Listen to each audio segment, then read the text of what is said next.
Hello students, हम लोग history का फर्स्ट चैप्टर पढ़ रहे हैं और आज हम पढ़ेंगे 5th नंबर पेज जो है एडमिनिस्ट्रेशन प्रोड्यूसेस रिकॉर्ड। एडमिनिस्ट्रेशन के अंदर क्या बनते थे? रिकॉर्ड रखे जाते थे। One important source of the official record of the British administration.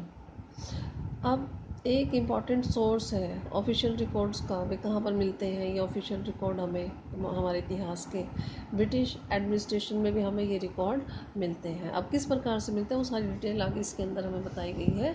The British believe that the act of writing was important. Britishers का ऐसा मानना था कि जो लिखने का काम है बहुत ही ज़रूरी है। भाई लिखा पढ़ी हर काम की होनी चाहिए, कोई भी ऑर्डर है उसको लिखा जाए, ठीक है। एवरी इंस्ट्रक्शन, कोई भी इंस्ट्रक्शन है, कोई भी प्लान है, कोई भी पॉलिसी है, कोई भी डिसीजन है, कोई भी एग्रीमेंट है, कोई भी इन्वेस्टिगेशन है, इन सब का लिखा जाना बहुत ही ज़रूरी है, साफ साफ लिखा जाए। ऐसा किसका मानना था? ब्रिटिशर्स का। वंस दिस वॉज डन, अब एक बार अभी लिखने का काम हो जाता था, ऐसा कर लिया जाता था, things could be properly studied and debated. अब जो चीज़ें होती थी उनका आसानी से हम उसको स्टडी कर सकते थे या उस पर कोई भी डिबेट करनी होती थी वो भी की जा सकती थी उस समय। तो ऐसा ब्रिटिशर्स का मानना था। This conviction produced N administrative culture of memos, notings and reports. अब इससे क्या एडमिनिस्ट्रेशन कल्चर चल पड़ा, प्रशासन में क्या काम किया जाने लगा कि किसी का कल्चर चल पड़ा। मेमोज, नोटिंग, जो भी नोट वगैरह लिखे जाते, रिपोर्ट्स होती थी वो सारी लिखे जाते। मेमोज क्या होता है कि जो भी ऑर्डर वगैरह होते थे उनको, मेमोरेंडम जो भी होते थे उनकी एक भाई किसी को आदेश देना किसी अधिकारी को, तो सारे वो लिखे जाते थे। The British also felt that all important document and letter needed to be carefully preserved. अब ब्रिटिशर्स का और क्या मानना था? एक तो लिखने का तो हो गया, इस पैराग्राफ के अंदर उन्होंने बता दिया कि कोई भी ऑर्डर है, जो भी चीज़ है, कोई भी प्लान है, पॉलिसी है, डिसीजन, एग्रीमेंट, सब चीज़ों को लिखा जाना चाहिए। अब दूसरा उनका क्या मानना था कि जितने भी इंपॉर्टेंट डॉक्यूमेंट्स हैं या फिर लेटर्स हैं उनको केयरफुली प्रिजर्व करना।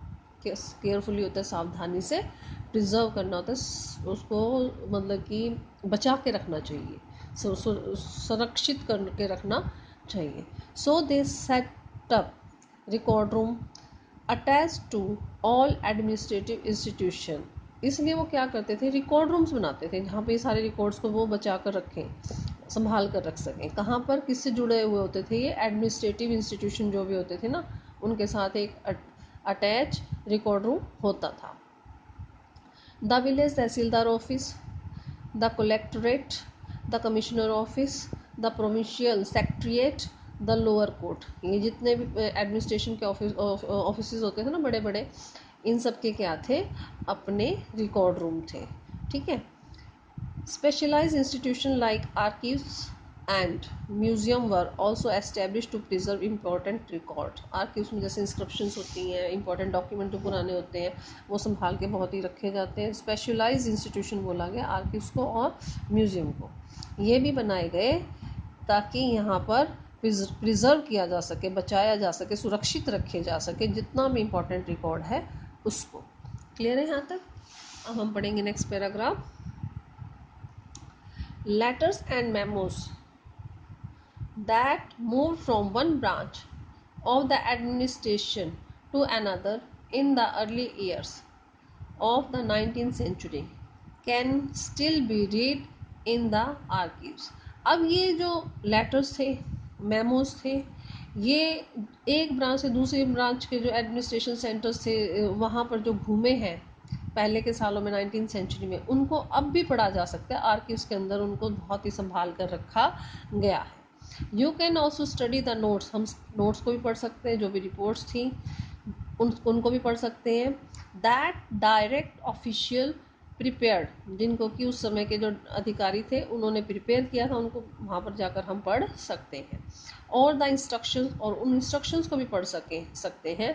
एंड डायरेक्टिव्स, और जो भी वो उस समय डायरेक्शंस देते थे उनको भी पढ़ सकते हैं। That were sent by official, जो कि अधिकारियों के द्वारा भेजी जाती थी। At the top to the provincial administration, जो अपने से उनके ऊपर होते थे ना प्रोविंशियल एडमिनिस्ट्रेशन, जो अधिकारी उच्च होते थे उनको वो भेजते थे, जो भी रिपोर्ट बना के, वो सब हम यहाँ पर पढ़ सकते हैं। ठीक है यहाँ तक? अब नेक्स्ट है, in the early years of the 19th century, जो स्टार्टिंग के 19th सेंचुरी के जो अर्ली ईयर्स थे, these documents were carefully copied out and beautifully written by कैलीग्राफिस्ट।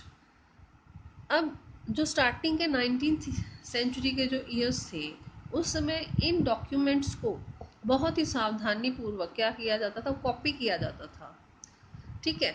और बहुत ही सुंदर तरीके से लिखा जाता था, बहुत ही सुंदर लिखाई से। कैलीग्राफिस्ट होते हैं, कैलीग्राफिस्ट एक वर्ड आया है यहाँ पर, ये वो होते हैं जिनकी हैंडराइटिंग बहुत ही सुंदर होती थी और बहुत ही सुंदरता से वो हैंडराइटिंग को, खूबसूरत हैंडराइटिंग से वो लिख के सारे रिकॉर्ड को प्रिजर्व करते थे। क्यों?